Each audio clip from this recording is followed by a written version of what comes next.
What's up guys, Jimmy here with another review. Today I'm going to be reviewing for you guys Spec Ops The Line for the Xbox 360. Now this is a game that's also available for the PlayStation 3 and the PC. So the story of Spec Ops The Line takes place months after Dubai had been wiped out by a cataclysmic sandstorm. You go in with a small recon team and you as the leader Walker are there to check out the status of Dubai and see if reinforcements and a team needs to be sent in to evacuate survivors. Like I said, the main character Walker, he's actually voiced by the actor who's responsible for Nathan Drake in the Uncharted games, and also apparently he's done voice work for a whole lot of other video games out there. The voice acting for the most part is really good. It's done very well. Now, unfortunately, the story is in many instances bland and average.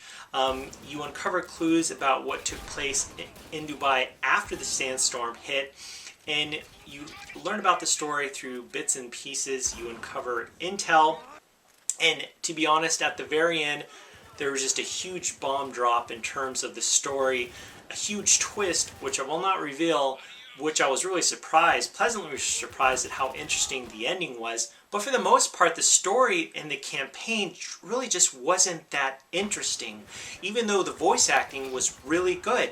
The different areas I got to play through were done very well. They look great with the Unreal Engine. Some of the different pockets, of course, the city had been destroyed by a sandstorm, but you get to learn about the city as you go in these different buildings. You get to check out the art and some of these just lavish goods and get to kind of get a glimpse, a snippet on why Dubai is one of the most wealthy and prosperous cities in the world. And the developers did a great job with some of these levels and some of these maps. But like I said, unfortunately the story just really wasn't that interesting. It took me about 6 hours to play through the entire campaign, and some of the gameplay I had issues with. The shooting mechanics worked great. Some of the cover mechanics, sometimes the cover mechanics I had issues with. Getting out of cover, getting into cover, I didn't really have that much a problem with. Getting out of cover, sometimes I had issues with. And this especially was a problem for me because sometimes I would be facing off against around a dozen different enemies and a grenade would be thrown and I had to get out of there fast, just in the right kind of direction or position, and when getting out of the cover didn't work right, I'd get killed, and that actually happened several times, which was kind of frustrating. Another issue I had was sometimes when one of my teammates was down and I needed to go heal him, sometimes instead of healing my enemy, it just slapped me right into cover. Healing the enemy and going into cover was the same button, and sometimes that was an issue, but not as much as it was for me as getting out of cover when I needed to get out of cover. Like I said, the levels were done very well, and the shooting mechanics for the most part, they work great for me. And at times there's definitely some shining moments in this amazing city, Dubai.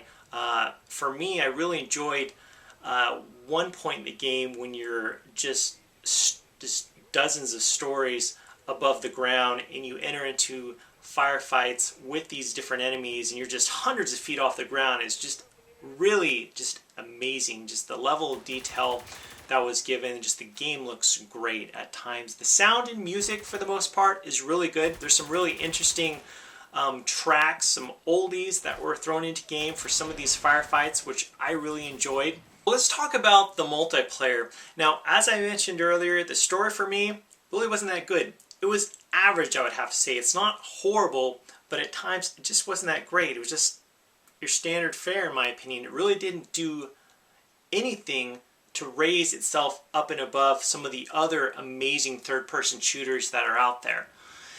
The multiplayer. Now, unfortunately, the multiplayer does an even worse job, in my opinion, in engaging the gamer and giving them a unique, fun experience.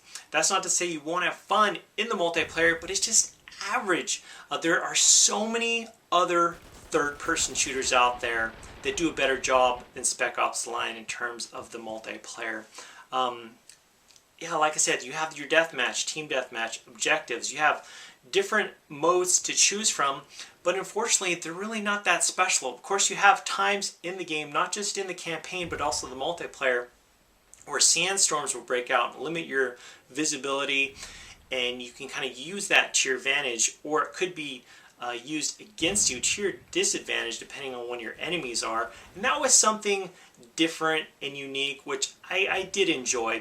Also in the game, whether it's the multiplayer or the campaign, you can throw a grenade, and depending on where the grenade will land, it could create kind of like a sand cloud or dust cloud to kind of throw off your enemy. That was kind of interesting, but overall the multiplayer, it's nothing special. It's okay, but like I said, I've had the chance to play a lot of third-person shooters, and unfortunately Spec Ops: The Line really doesn't deliver that much in terms of not only the multiplayer but the campaign as well.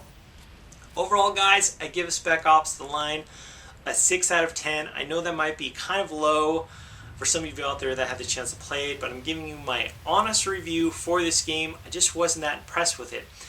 It is overall a good game. Not a great game, but not a horrible game. Overall, a good / average game.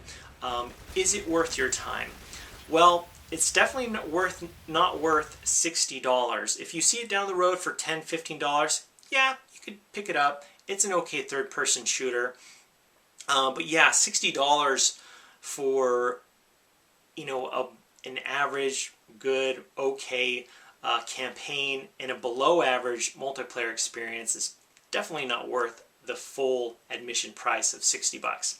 But definitely let me know your thoughts on this game, guys, for those of you that had the chance to pick up Spec Ops: The Line. As always, guys, thank you so much for watching, and I'll talk to you later.